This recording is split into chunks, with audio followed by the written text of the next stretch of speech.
8 a.m. in a rainy day. We received all the materials to insulate and finish the exterior of the house. It was a massive amount of material, as you can see. Finally, after more than 2 years of work, we will be insulating the house. With what it is, the best way to insulate a house for any extreme climate like ours. And I filmed how we did it step by step. But we will not only be insulating it, we will also completely finish the exterior of it. Over 2 months of work, all in one episode, that will transform our house from looking like a building in process to a finished house.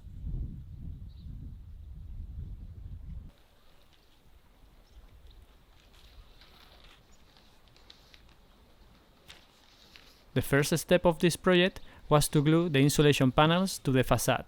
As you might already know, the house facade is huge. The building is around 33 meters long by 6 meters wide by 3.75 tall. So that gave me around 300 square meters of facade that we needed to insulate. Doing that alone would have been kinda crazy of me. It would have taken me months and months of work, and we needed the facade of the house finished and insulated before the winter storms arrived, so we could start working inside of the house during the rainy season. For that reason, we decided to dig into our savings and hire extra help.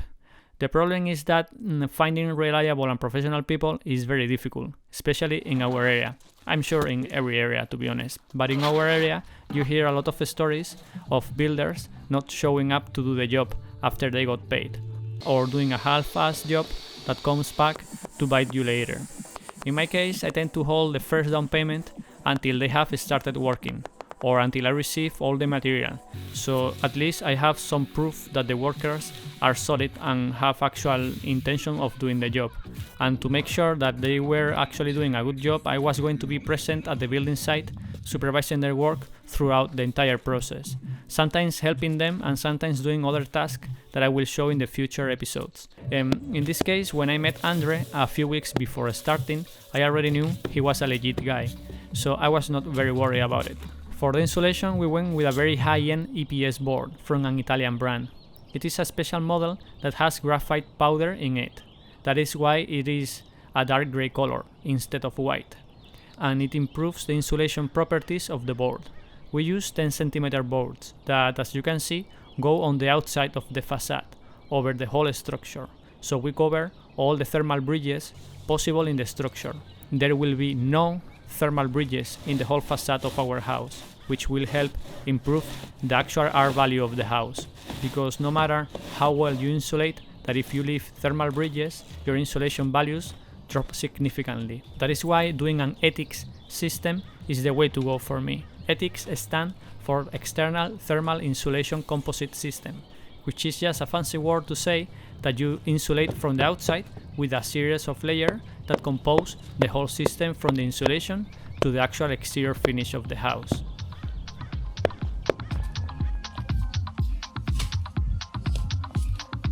This panel with 10 centimeters give us around R18 value for the walls. That is only with this exterior board. Then we will insulate the interior of the walls and add 2 layers of drywall, giving us an exterior wall assembly of R36, which is a very high value.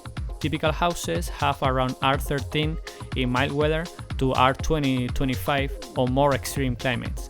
As you can see, the EPS boards come with a great cut into it on its external face that is designed to absorb tensions created from the sun radiation hitting it directly, which will help mitigate any possible cracks during the hot summers. And the interior face of the board has a roughly finish that helps the board to adhere strongly to the cement. As you are seeing, this job is just like doing a big house-sized puzzle. The boards sit completely flat against the facade, making a perfect plane, but they also brought a big sander that is used to even up all the foam to make sure that the surface is perfectly flat before starting with the next phase. The boards go glued to the facade with a special cement glue from the same brand, and also screwed to the structure using long screws and plastic washers. We work until late to screw all the boards to the facade all the way up to where we could reach by hand, standing from the ground.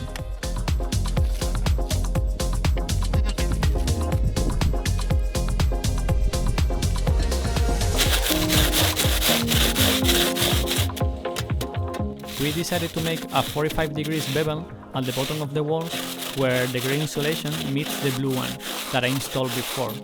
I will explain the reason for that in a minute.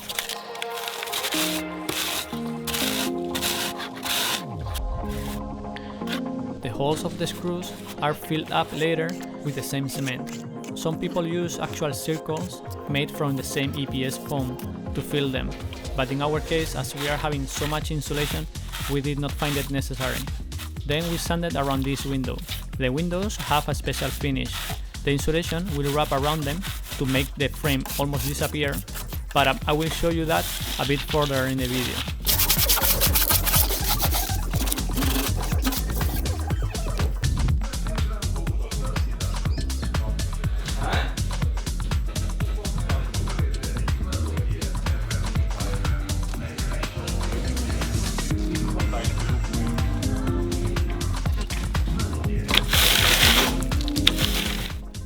Also, as you can see, some boards are left long and others are flush at the corners.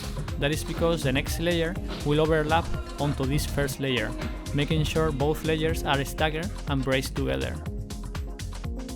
This is how the house was looking after several days of work.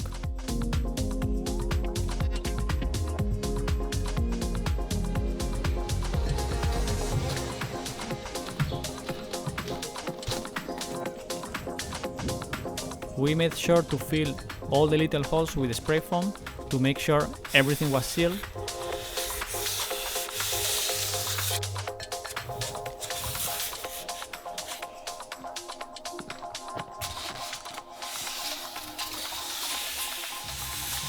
And here is a detail of the corners again.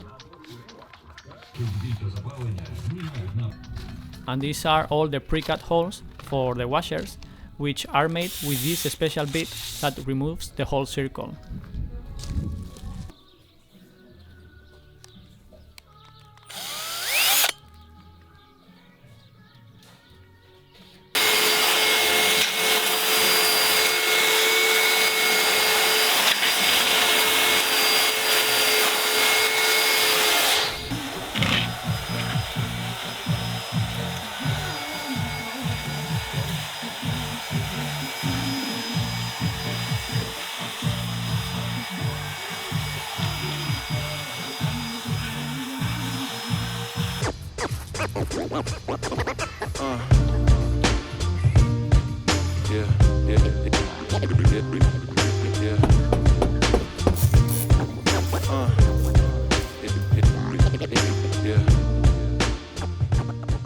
Alright, this again was a few days later. We continued working on installing the insulation. Here WhatsApp pre-drilled all this facade. It needs to have one screw in every corner and connection of the boards, and an extra one right in the center of the board. We installed the scaffolding on this whole facade so we could reach the top of it, and Andre continued working on the south facade. In our case, our climate is so hot that it gets around 50 degrees during summer, so having R36 for our walls is something that we not only wanted but actually needed if we wanted to run our house off-grid and cool it and heat it with the electricity that we produce ourselves.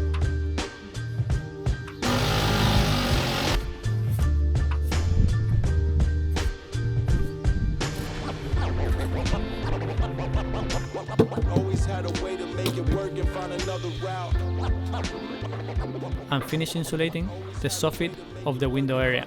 All the holes from this part were already filled, and now I am going to show you how we finish the areas where the insulation touched the floor.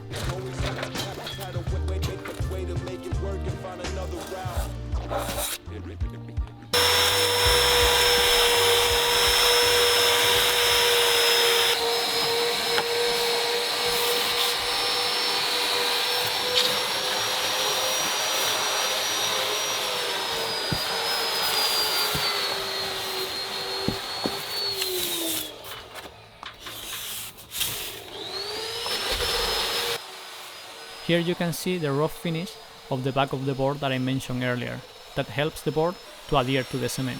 In this case, this outdoor area has a stone flooring that Eugenie and I installed in a previous episode.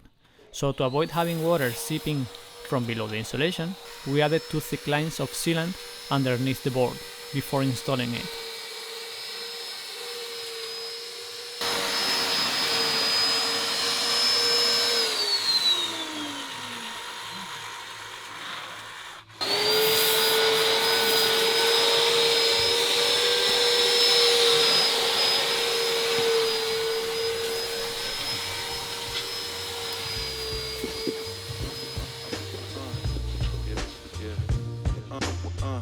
My modest opinion as an architect, with many years of experience and having seen and heard pretty much all already about building, is that the most sustainable house that you can build is not the one that you build with trending products or using hay and mud for your walls just to feel that you are super sustainable, but the one that you properly design and build using the most advanced technology that you have access to and can afford. A house built well enough that will last you a lifetime and that is as best insulated and airtight as possible.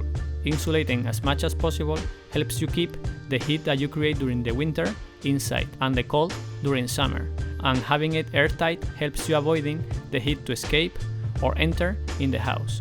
That way you can lower as much as possible the energy that you are required to heat and cool the house, making sure that you have a very comfortable space to live at throughout the years. And on top of that, a house that produces its own energy and can be run by itself without the need of external energy produced by electrical companies, which is exactly what we plan on doing with ours.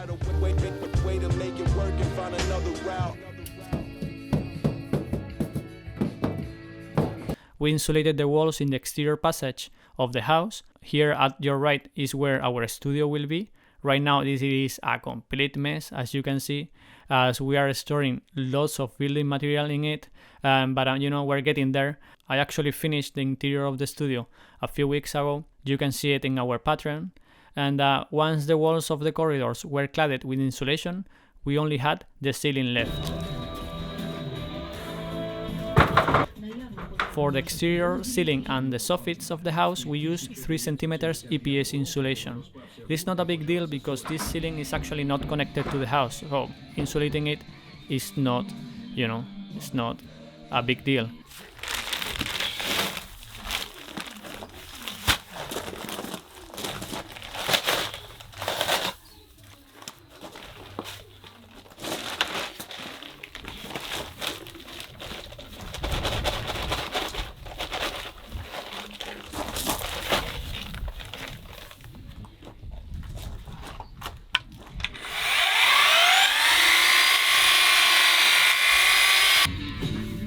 And this 3 cm insulation is the same material but just thinner boards. The reason why I was insulating it is because the way we designed it.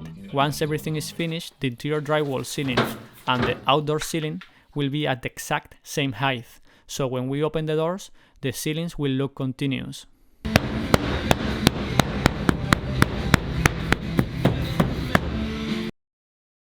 I know you guys like new tool alerts, and this time is a very big one. As you know, I am always testing and experimenting with different tools to help my everyday work while living off-grid, and last month I received a tool that I have been wanting to test out for a long time now, the EcoFlow Delta 3 Plus. I wanted to use it to power all the tools that I use to maintain our land, so it had to be 3 things: very light, powerful, and fast to recharge. I have used it in pretty much all situations, like charging the battery of our tractor to make sure that it's always ready to go when we need it, charging the batteries of our steel tools to trim all the trees in the property as we are getting the property ready for summer season, and I have even used it with a heavy-duty grinder now that I'm taking down the metal cover area I built a long time ago, as we are getting ready to build the concrete patio of the house and I need to clear the space. The Delta 3 Plus has a capacity of 1024 watts hour, a power output of 1800 watts with a 3600 watts maximum surge, and it charges up to 100% in 56 minutes using an AC outlet. And the best part is that it charges super quietly and it operates add natural ambient noise, so I can charge it at night inside the cabin while sleeping and not even hear it. And if you ever need more power, you could increase it up to 5 kilowatts hour, connecting it with any product from the Delta 3 series ecosystem. Also, I have tested it as a UPS for the cabin server, and with the 10 milliseconds switch over, if we run out of electricity, the server keeps working for hours and we can make sure our data and computers are safe. It also comes with a very well designed and helpful app that shows you all the real-time information of the battery, lets you connect and disconnect all the switches, and that comes packed with very interesting smart energy management features. If you are in need of a portable power station, make sure you check the link in the description box. There will be a discount code.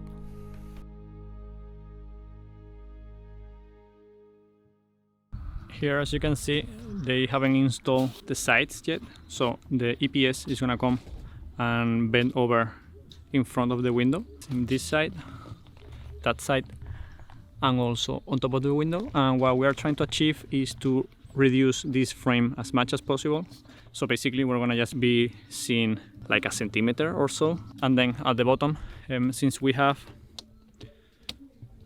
all windows and doors have this drain, so all the rain that hits the window and goes inside the frame, it can escape from these holes.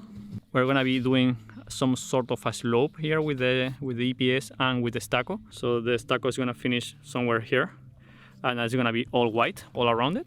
And that way we have 1 centimeter here, 1 centimeter there, 1 centimeter there. But here in the bottom, we will have all these, so which is like 5 or so, like 4, in order to make it visually the same all around, all the perimeter looking the same. What we're gonna do is, once we finish this seal with the Stucco, we're gonna put an aluminum piece, and it's gonna be sticking out of here so the water doesn't drip in the facade. The problem is that that piece is going to be needs to be below the drain point, because if you put it above, then the water goes below it and you get water inside the house. So what we're gonna install 2. We're gonna install one here for the water that goes from the drain, and then we're gonna install a second one above it, matching the same thickness of this frame, so the whole frame looks the same. That way, when we look at the window from the front, we're gonna just see a tiny little black frame all around it.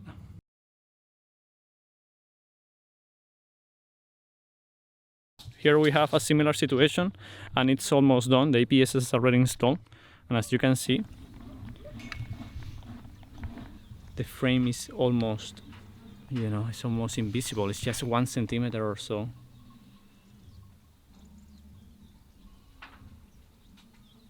Another detail of how we're doing this connection, I don't know if you guys know, but we're gonna be raising this level all the way up to pretty much where the step is, more or less up to here. This is gonna be a floor. All this is going to be a private patio, and we will have a door here somewhere. Basically, what we're planning to do is to do the transition from the foundation that is insulated by me in a previous episode to the facade.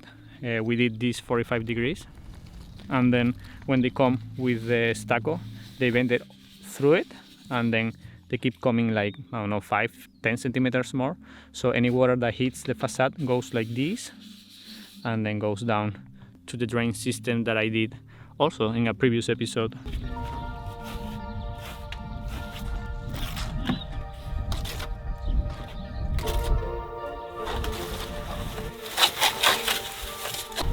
This is a couple of weeks later, and we had already started with the base coat. First, a thick layer is applied with a metal hand trowel, and then using the scaffolding, Andre and Artemi install a continuous fiberglass mesh from the top of the wall all the way to the bottom, that is now embedded in the cement by pressing it with the hand trowel.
This mesh prevents the base coat from cracking after it shrinks, and helps the finish by adding strength to it, so when the facade moves or the material expands and contracts from the changes of temperature, the render can hold the changes and not crack, and also strengthens the bond between the base coat and the finish coat.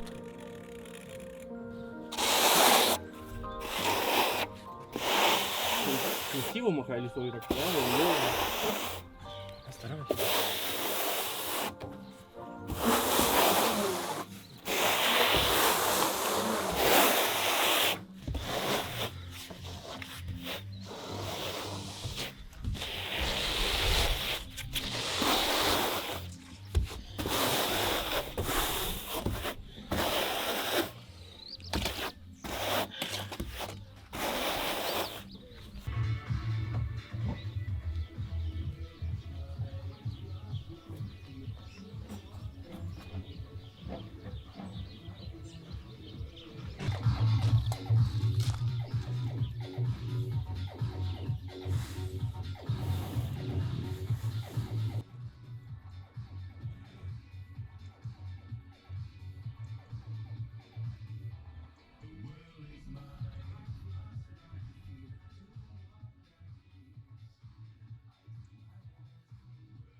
This corner is already finished. Well, it's not finished, it has 2 layers and it needs, I think, 3 more.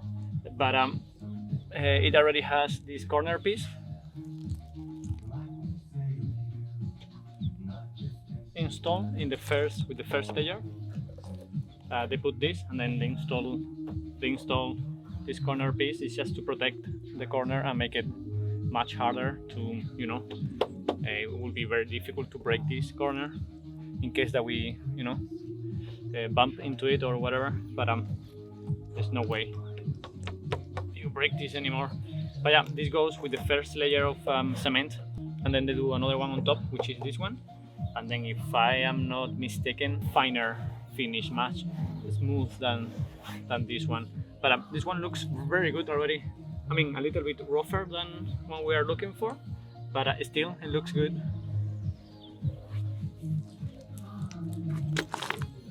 Side of the house is still like this, just because they don't have enough scaffolding to go around the house. So what we plan to do is to do this whole facade and that side, which is already done. We're gonna move the scaffolding to the other L. So basically we have done one L of the house, and then we will need to do the other L to complete the rectangle, this one, and the whole front facade. Here, as you can see, we have the AC pre-installation already there. We filled all the little gaps also with foam, just to make sure that everything is insulated. And then we need to be careful. I need to be reminding the person that is in charge of screwing, because I won't be screwing this, not to screw in this section, because the pipes are there. So if you are very unlucky, you might screw through a pipe, and that will be very bad for me, because that will mean we will have a leak in the AC unit, and we don't want that.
So after applying the base coat with the mesh, we applied a second layer of cement and let it dry completely. And then after that we applied a primer, which is basically a paint that prepares the surface for the final layer. In our case, we went with this final layer that has a very thin texture to it, only 0.6 millimeters, which is the thinner one we could find. And we had to apply 2 layers of this final layer that are applied in circular motion to make sure you embed the material in the facade. This finish is 100% waterproof and does not need to be painted afterwards. So the color of the material that you picked is the actual color that the facade will have. In our case, we picked white, and it should remain pristine for a very long time. And in the case that it gets dirty, you can just clean it with a pressure washer. This is an opinion that you will not find very easily online in videos like this, and I get attacked because of it often by the sustainability mafia. I see influencers that tend to do things to please people, so they just jump on anything that is trending at the moment for more views or to fit with their audience. And in my case, I am actually building my house, my forever house, for me and my family, and I'm just showing you how I do it. Whatever resonates with you, keep it, and whatever doesn't, discard it. It's as simple as that. I'm just speaking my mind and sharing my personal thought process on how I decide to build and why I do it, which I believe makes sense, at least to us. In the end, to you, my true follower, I encourage you to do your own personal research and decide by yourself. I respect everything that anybody decides to do for their build, regardless if I will do it the same way or not. So, if you like hay very much because you love feeling sustainable and using monocrops with pesticides that are not even intended to be used for building, by all means, build your whole house with it. Sorry for the rant.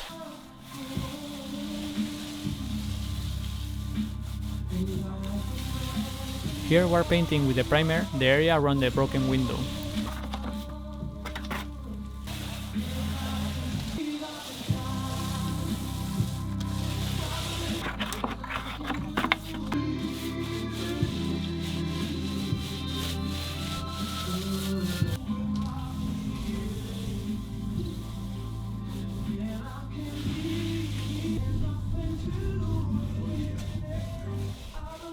And here we are applying the first coat of the finished layer.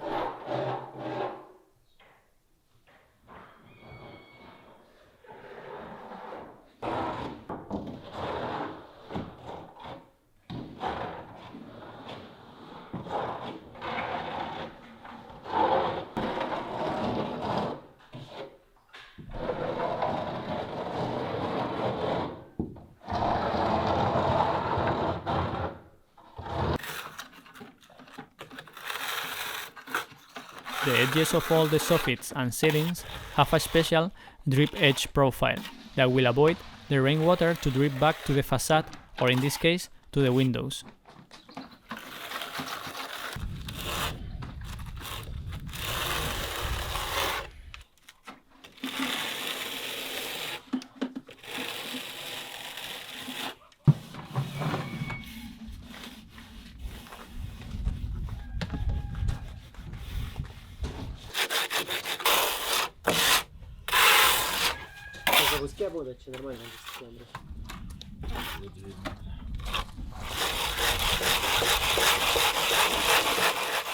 Andre finished it off with a sponge and was ready to go. The last day we only needed to finish the area in the outdoor passage. They worked tirelessly to get it done, and we will be forever grateful to Andre and his team for teaming up with us to help us build the house of our dreams. If you need this type of jobs done in your project and would like Andre to do it for you, make sure to message me through Patreon and I will gladly share all his details with you.